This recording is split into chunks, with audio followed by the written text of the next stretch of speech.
Na mtazamaji wa Anuari TV, karibu ndani ya The Golden Boot, na kwa siku ya leo tunakwenda kuiangazia klabu ya wekundu wa Msimbazi Simba juu ya taarifa ambazo zimeendelea kusambaa kuhusishwa na golikipa raia wa Tanzania anayepiga kwenye kikosi cha Pamba Jiji, mzaliwa wa tarehe 9 mwezi wa 8 mwaka 1999, Yona Amos, ambaye kuna taarifa ambazo zinamhusisha kwa msimu ujao kuwa sehemu ya kikosi cha wekundu wa Msimbazi Simba. Yona Amos ni golikipa ambaye kwa wakati huu amekuwa na ubora mkubwa akipiga katika kikosi cha Pamba Jiji, ambapo ameisaidia kuwa timu hiyo katika nafasi 6 za juu, ikiwa ni sehemu ya timu ambayo inapigania nafasi za 4 za juu na kutaka uwepo wao katika mashindano ya kimataifa kwa msimu ujao. Kwa msimu huu Yona Amos hadi hivi sasa ana clean sheet 7, kitu ambacho kinamfanya aweze kuwa na rekodi ya kuwa miongoni mwa magolikipa bora kwa misimu ya hivi karibuni,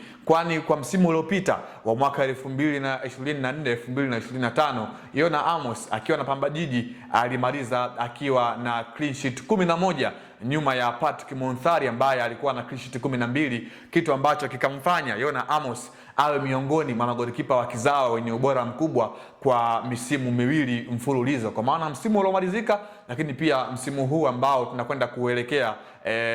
kileleni, kwa maana mwishoni mwa msimu huu. Klabu ya Simba kupitia kwa meneja wake kwa maana Patrick Roemamu alithibitisha kwamba watamkosa golikipa nambari 1 wa kikosi hiko kwa maana ya Yakubu Suleiman, ambaye alipata majeraha makubwa mwanzoni mwa msimu huu, kitu ambacho kimemtoa hadharani kwa maana ya Patrick Roemamu na kuzungumza kwamba hatakuwa sehemu ya kikosi hadi mwishoni mwa msimu huu, lakini pia kwenye baadhi ya mechi za msimu ujao. Kitu hiki ndio kimepelekea wekundu wa Msimbazi Simba kuanza ama kufungua mazungumzo na golikipa Yona Amos, ambaye kutaka kufahamu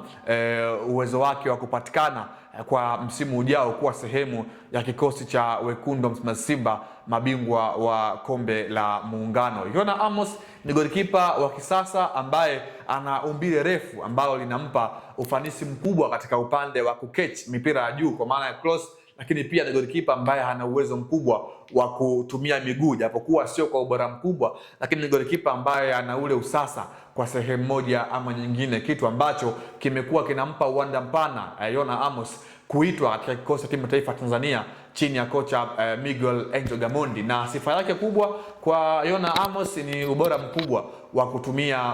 urefu wake kuwa golikipa ambaye ana usharpness katika upande wa kuwin area balls, lakini pia ni golikipa ambaye ana uwezo mzuri wa kufanya saves, kwa sababu ni golikipa ambaye mara kadhaa amekuwa akisave timu yake kwa kufanya saves nyingi, na kitu ambacho kimempelekea kwa michezo kadhaa kuweza kuchaguliwa kama man of the match kwa maana ya mchezaji bora wa mchezo kwa mechi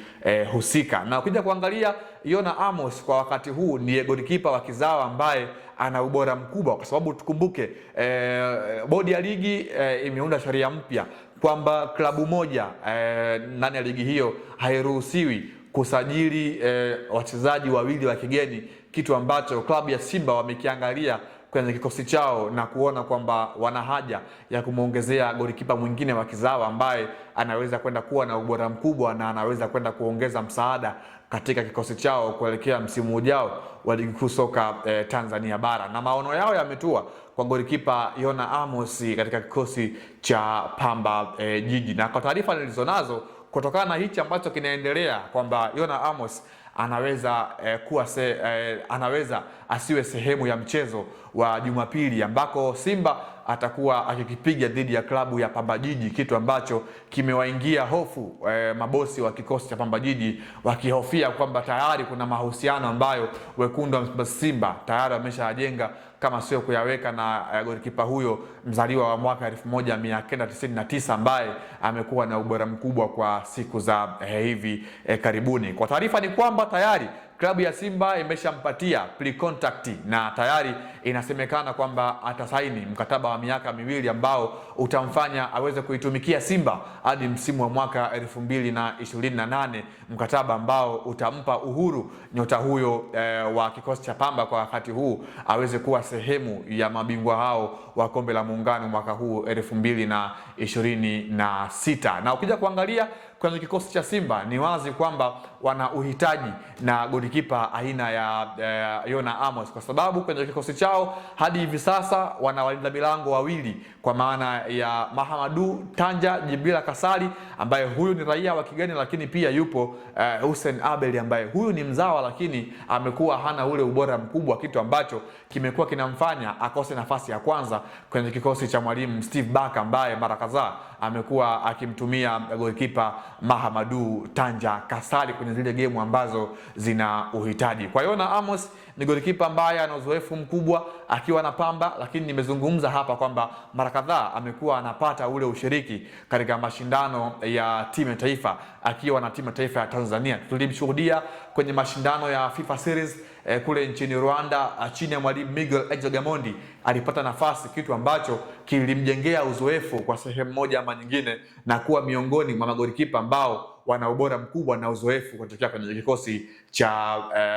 Pamba Jiji, na ni mzao ambaye pengine Simba wameangalia huo ubora ambao yuko nao. Na hii sio mara ya kwanza kwa klabu ya wekundu wa Msimbazi Simba kuweza kuhusishwa na Yona Amos. Tunakumbuka wakati wa dirisha dogo Simba pia walipeleka ofa kwa Pamba Jiji wakimhitaji golikipa huyu, wakati ambao Simba walikuwa wana uhaba wa golikipas mara baada ya kupata majeraha kwa magolikipa wao wawili, Musa Pimpin Kamara lakini pia Yakubu Suleiman. Wakati huo Simba wakiwa wamebakia na golikipa mmoja tu ambaye ni Hussein Abel, kitu ambacho kundi la Simba waliingia sokoni na kutafuta golikipa mwingine ambaye wakafanikiwa kumpata raia wa kigeni ambaye ni Mahamadou Tanja Kasali. Kwa hiyo Simba wamerejea tena kwa Yona Amos, golikipa huyu tolo kweli kweli kutoka kwenye kikosi cha Pamba Jiji, mzaliwa wa tarehe 9 mwezi wa 8 mwaka 1999. Tuambie kwenye komenti hapo mtazamaji, je, unafikiri Yona Amos kwa wakati huu anaifaa klabu ya wekundu wa Simba? Huku pia tukumbuka kwamba Simba ni miongoni mwa klabu ambayo kwa msimu ujao itakuwa ni klabu ambayo itahusika kwenye kikosi ama kwenye mashindano ya ligi ya mabingwa barani Afrika, endapo tu watamaliza ligi katika sehemu nzuri ambayo itawafanya wao kuweza kufuzu moja kwa moja. Naitwa Leopard John, nikushukuru kwa kuwa nami mwanzo mpaka tamati. Hadi wakati mwingine, endelea kuwa nasi Anwar TV, kwa maana hapa ndiko mahala sahihi kwa wewe kupata kile ambacho unakihitaji kutoka katika updates mbalimbali za kimichezo. Nikushukuru na asante.